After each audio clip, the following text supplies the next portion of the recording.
Brakes might seem self-explanatory, but in reality, the brakes are one of the least understood aspects of handling a mountain bike. There's a saying that says, you have to go slow to go fast, and I think that's so true. The goal of today's workshop is to really understand the fundamentals of why each brake does what it does. Sure, it slows you down, but they do it in different ways. First, we're gonna practice using the rear brake only. Then we're gonna get a little bit sketchy and practice using only the front brake. And finally, we're gonna get a bit more high performance and we're gonna use both brakes simultaneously for maximum performance without skidding or lifting the rear wheel. The average mountain bike, in my opinion, has more than enough stopping power, and before you spend money on bigger rotors, softer brake pads, and more pistons, you can unpack a ton of performance from any mountain bike by simply adjusting your own technique. These drills will show you how to do that.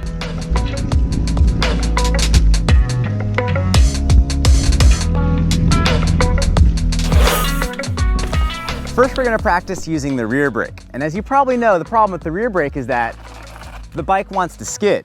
To counteract the skidding, we're gonna have to move our body weight backwards and center ourselves over the rear axle. The problem with skidding down the trail is that you don't have a whole lot of control, it's really easy to get a flat tire, and you just look like a hack. To practice using the rear brake effectively, we're gonna sprint towards an obstacle and stop as late as we can without skidding and without contacting the obstacle. In this case, our friends at Cushcore donated a perfect obstacle. Our goal is gonna be to sprint towards this and not actually hit it. So put it in place.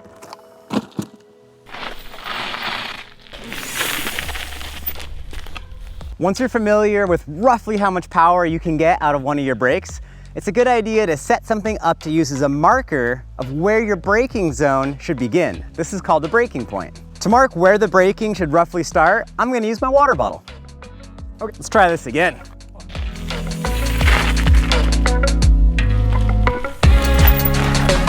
All right. Let's do the same drill, but using only the front brake. Quickly, you'll notice that you need far less distance than you did with the rear brake. Let's move that water bottle closer to the Cushcore obstacle.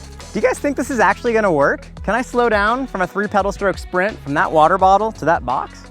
Let's find out.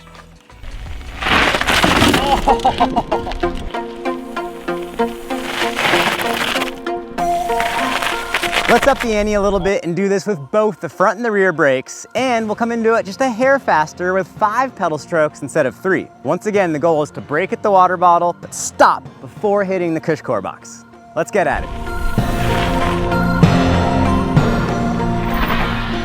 As you keep practicing this, you'll probably notice that your suspension setup has a lot to do with your braking performance. If you go a little bit softer on your low-speed compression, it'll probably help to a point. Your tire choice will also affect the amount of braking distance you require. As you get more familiar with this drill, try removing that initial marker for where to start braking. Once you're on the actual mountain bike trail, there aren't handy flags telling you where to get on the brakes. And the whole goal of why we did this was to help you better compartmentalize how much space you really need to slow your bike down. You can practice the general principle of this when you're bike commuting around town. Use your good judgment, but when you get to red lights or stop signs, you can practice late braking really hard to keep your braking feel tip-top. Before it starts raining here, let's head onto the mountain and see if we can find a couple examples of where this technique actually helps. Let's get to it.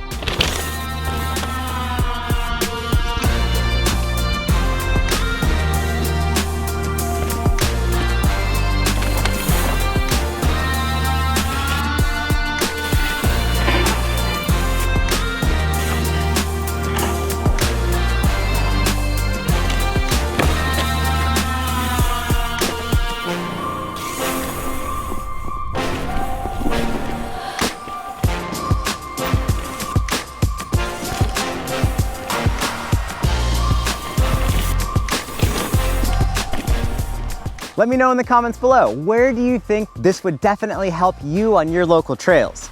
I made a mistake last summer in Costa Rica where I didn't quite feather the brakes enough, washed out while late braking, and broke my shoulder. So all of us can benefit from practicing this tons more.